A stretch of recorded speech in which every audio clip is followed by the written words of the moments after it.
Hello friends, मैं राहुल मिश्रा स्वागत करता हूँ आपका बाबाजी स्टडी यूट्यूब चैनल पे।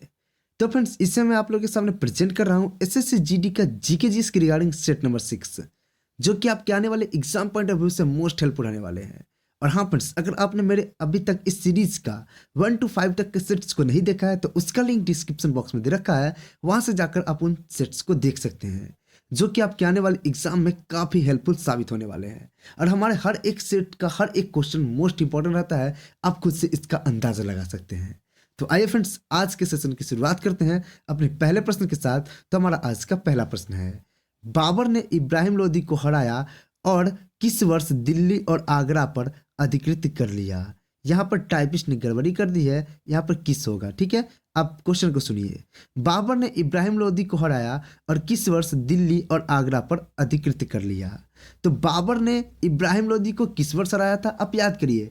मैं पिछले कोई सेट्स में आपको इसके बारे में जानकारी दे चुका हूँ कि बाबर और इब्राहिम लोदी की लड़ाई कब हुई थी।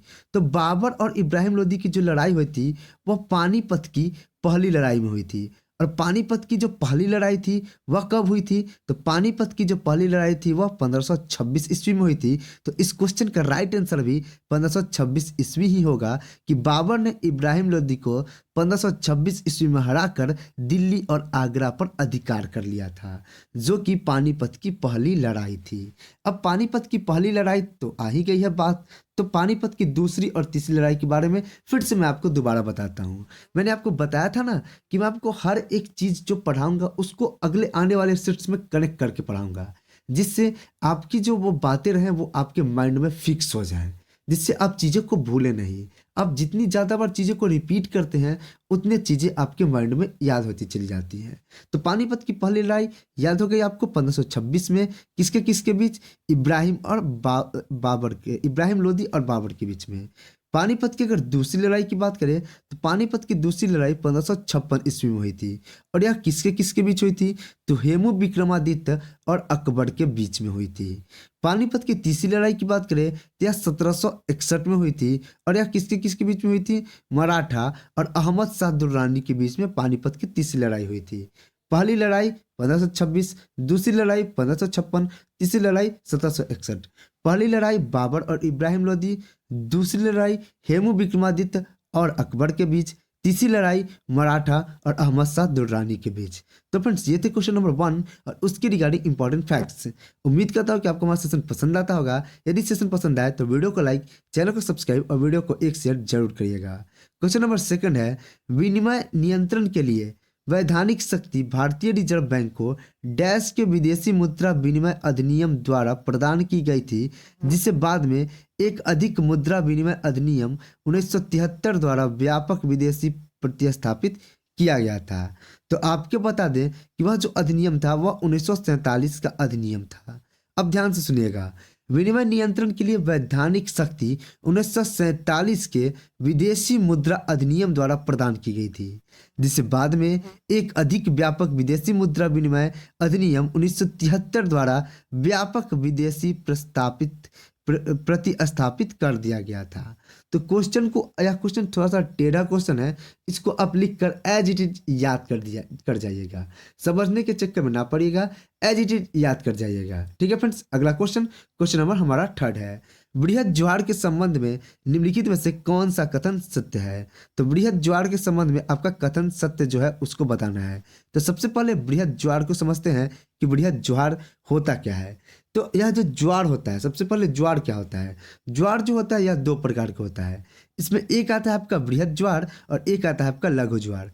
बृहद ज्वार जो होता है यह तब होता है जब सूर्य, चंद्रमा और पृथ्वी एक सीधी रेखा में होते हैं और यहाँ पर जो ज्वार की लंबाई होती है वह काफ़ी अधिक होती है।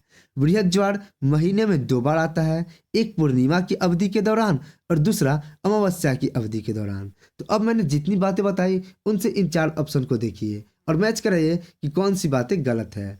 पहला ऑप्शन है कि ये ज्वार सबसे ऊंचे होते हैं, तो बिल्कुल सही जवाब है। ये ज्वार निम्न होते हैं, निम्न तो नहीं ना होगा, सबसे ऊंचा हो गया तो फिर निम्न होने का सवाल ही नहीं है। ये ज्वार अमावस्या के दिन आते हैं, बिल्कुल सही है। ये ज्वार पूर्णिमा के दिनों में आते हैं, यह भी सही है। अब मैंने बृहद ज्वार के बारे में आपको सब बता दिया और यह जो 3 बातें हैं A, C और D, यही 3 बातें बृहद ज्वार के बारे में होती है। अब इसका एक ज्वार का एक और टाइप था जो था कि लघु ज्वार। लघु ज्वार क्या होता है?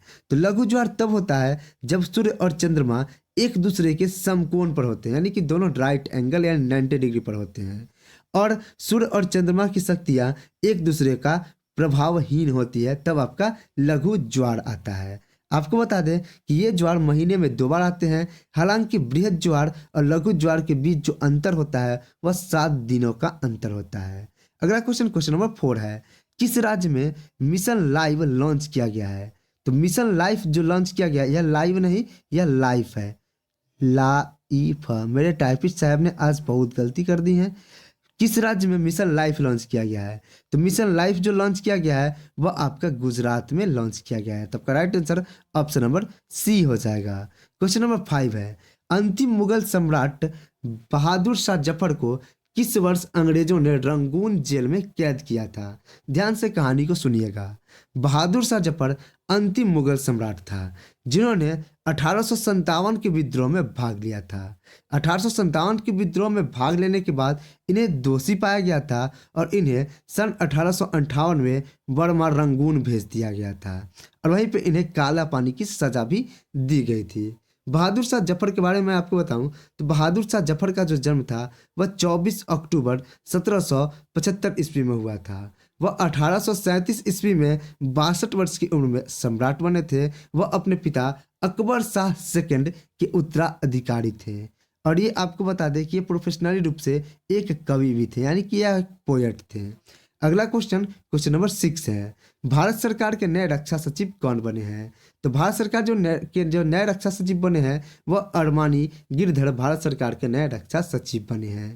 क्वेश्चन नंबर 7 है, भारतीय सशस्त्र बल वयोवृद्ध दिवस प्रतिवर्ष कब मनाया जाता है?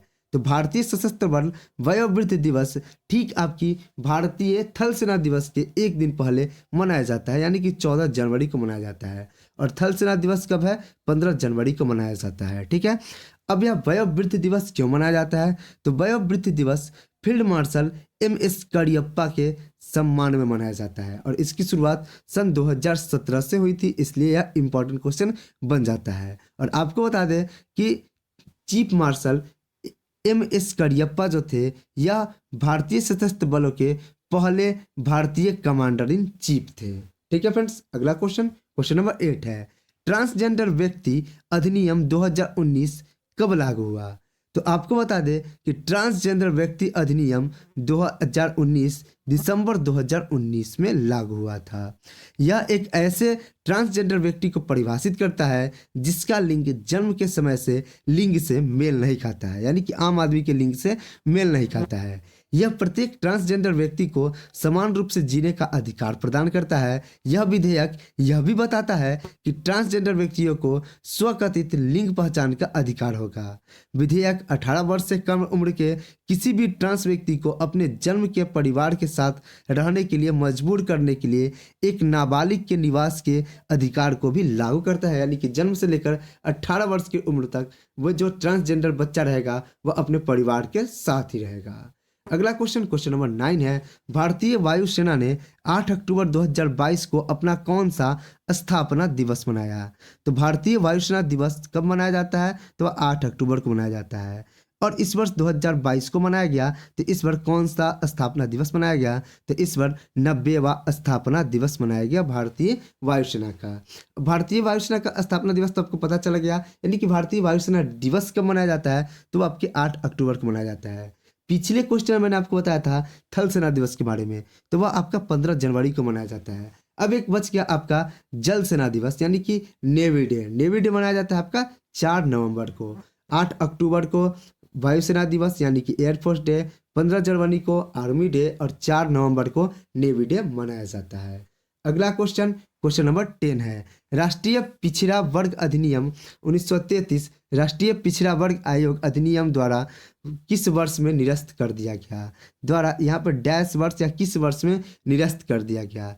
तो केंद्र सरकार ने इस अधिनियम को वर्ष 2018 में ही निरस्त कर दिया था। अगला क्वेश्चन, क्वेश्चन नंबर 11 है, केंद्रीय रिजर्व पुलिस बल के महानिदेशक कौन बने हैं? तो केंद्रीय रिजर्व पुलिस बल के महानिदेशक सुजॉय लाल थाउसेन बने हैं। सुजॉय लाल थाउसेन केंद्रीय रिजर्व पुलिस बल के महानिदेशक नियुक्त किए गए हैं। केंद्रीय रिजर्व पुलिस बल को क्या कहा जाता है?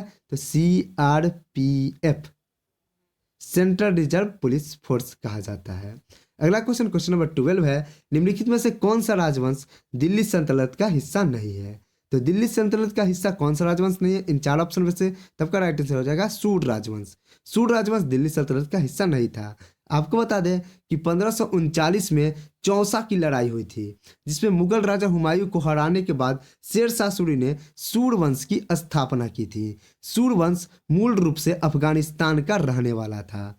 आपको बता दें कि सूर अंतिम शासक आदिल शाह सूरी को अकबर ने 1556 में पानीपत की कौन सी लड़ाई 1556 में पानीपत की कौन सी लड़ाई हुई थी? पानीपत की दूसरी लड़ाई में पराजित कर दिया था। अगला क्वेश्चन, क्वेश्चन नंबर 13 है, मानव शरीर में बाल, नाखून और त्वचा की ऊपरी परत बनाने वाला प्रमुख पदार्थ कौन सा होता है? तो मानव शरीर में बाल, नाखून और त्वचा की ऊपरी परत बनाने वाला प्रमुख पदार्थ वह केराटिन होता है। आपको बता दें कि केराटियोनाइसिस केराटिन का उत्पाद करते हैं। यह एक प्रकार का प्रोटीन जो बालों, त्वचा और नाखून का मूल घटक होता है। त्वचा की बाहरी परत में केराटिन एक सुरक्षात्मक अवरोध बनाने में मदद करता है। केराटिन एक प्रकार की प्रोटीन है जो कोशिका का निर्माण करता है, जो नाखूनों, बालों और शरीर के अन्य हिस्सों में उत्तक बनाते हैं। यह बालों को मजबूत और लचीला बनाता है। आपको बता दें कि केराटिन की कमी से ही लोगों के बाल झड़ने लगते हैं। अगला क्वेश्चन, क्वेश्चन नंबर 14 है, बैंकों के अलावा ग्रामीण क्षेत्रों में सस्ते ऋण के अन्य औपचारिक प्रमुख स्रोत क्या है?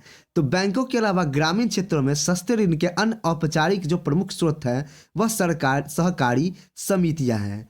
आपको बता दें कि सहकारी समितियां ग्रामीण क्षेत्रों में कम लागत वाले वित्त का अन्य प्रमुख स्रोत हैं। सरकारी समितियों के रूप में किसान सहकारी समिति, बुनकर सहकारी समिति, औद्योगिक श्रमिक सहकारी समिति, क्रेडिट सहकारी समिति, ये सारी समितियां फेमस है। सहकारी समितियों का गठन अपने सदस्यों के पारस्परिक लाभ के लिए किया जाता है, इसलिए क्रेडिट सहकारी समिति अपने सदस्यों को बहुत ही मामूली ब्याज दर पर कम लागत वाला वित्त या सस्ता लोन प्रदान करती है। क्वेश्चन नंबर 15 है, निम्नलिखित में से कौन सा राज्य यक्षगान के नृत्य, नाटिका, लोक रंगमंच से जुड़ा हुआ है? तो आपको बता दें कि यक्षगान कर्नाटक का एक पारंपरिक रंगमंच है, जिसका शाब्दिक अर्थ होता है यक्ष का गीत। यह उडुपी जिले में विकसित किया गया था। यह एक मंदिर कला रूप है जो पौराणिक कहानियों, रामायण, महाभारत और अन्य हिंदू महाकाव्यों को दर्शाता है। यह वैष्णव भक्ति आंदोलन से भी प्रभावित है। आमतौर पर कल्याण, कन्नड़, मलयालम और तुलिया में इसे सुनाया जाता है। अगला क्वेश्चन, क्वेश्चन नंबर 16 है, वर्ष 2022 में चिकित्सा के क्षेत्र में किसे नोबेल पुरस्कार दिया गया? तो वर्ष 2022 में चिकित्सा के क्षेत्र में स्वांते पाबो को नोबेल पुरस्कार से सम्मानित किया गया। क्वेश्चन नंबर 17 है, निम्नलिखित में से किस रसायन का उपयोग क्लाउड सीडिंग के लिए किया जाता है? तो क्लाउड सीडिंग के लिए उपयोग किया जाने वाला रसायन है सिल्वर आयोडाइड। सिल्वर आयोडाइड, जिसका कि अनुसूत्र होता है AgI, इसका उपयोग क्लाउड सीडिंग के लिए किया जाता है। यह काफ़ी संवेदनशील होता है और इसका उपयोग एंटीसेप्टिक के रूप में क्लाउड सीडिंग में किया जाता है। क्वेश्चन नंबर 18 है, ज्वाला गुट्टा एक भारतीय पेशेवर डैश खिलाड़ी है। तो ज्वाला गुट्टा एक भारतीय पेशेवर बैडमिंटन खिलाड़ी है। इन्हें वर्ष 2011 में भारत का दूसरा सबसे बड़ा खेल सम्मान अर्जुन पुरस्कार से सम्मानित किया गया था। अगला क्वेश्चन, क्वेश्चन नंबर 19 है, निम्नलिखित में से कौन सा शब्द कर्नाटक पठार के पहाड़ी भागों को दर्शाता है? तो आपको बता दें कि कर्नाटक का पठार 2 भागों में विभाजित है। एक को हम मालनाड कहते हैं और दूसरे को मैदान कहते हैं। मालनाड क्षेत्र एक पहाड़ी क्षेत्र है, जबकि मैदान निचली पहाड़ियों का मैदानी क्षेत्र है। क्वेश्चन क्या पूछा आपसे, निम्नलिखित में से कौन सा शब्द कर्नाटक पठार के पहाड़ी भागों को दर्शाता है? तो पहाड़ी भागों को कौन दर्शाता है? तो मालनाड जो शब्द है यह कर्नाटक के पहाड़ी भागों को दर्शाता है। कर्नाटक पठार की सबसे ऊंची चोटी बाबा बुदन पहाड़िया की मुलंगड़ी चोटी है। कर्नाटक का पठार जोग जलप्रपात और शिव समुद्रम जलप्रपात का उद्गम स्थल है। तो जोग जलप्रपात और शिव समुद्रम जलप्रपात का उद्गम स्थल कौन सा है? कर्नाटक का पठार है, और कर्नाटक के पठार के पहाड़ी भाग को मालनाड कहा जाता है। क्वेश्चन नंबर 20 है, वैश्विक नवाचार सूचकांक 2022 में भारत को कौन सा स्थान प्राप्त हुआ है? तो वैश्विक नवाचार सूचकांक 2022 में भारत को 40वां स्थान प्राप्त हुआ है। तो फ्रेंड्स, ये थे आज के 20 क्वेश्चन। उम्मीद करता हूँ कि आपको हमारा सेशन पसंद आया होगा। यदि सेशन पसंद आए तो वीडियो को लाइक, चैनल को सब्सक्राइब और वीडियो को एक शेयर जरूर करिएगा, और डेली बेसिस पे हमारे सेशन को देखते रहिए और अपने नॉलेज को इन्हांस करते रहिए। तो मिलते हैं नेक्स्ट सेशन में, तब तक के लिए बाय। Audio Jungle.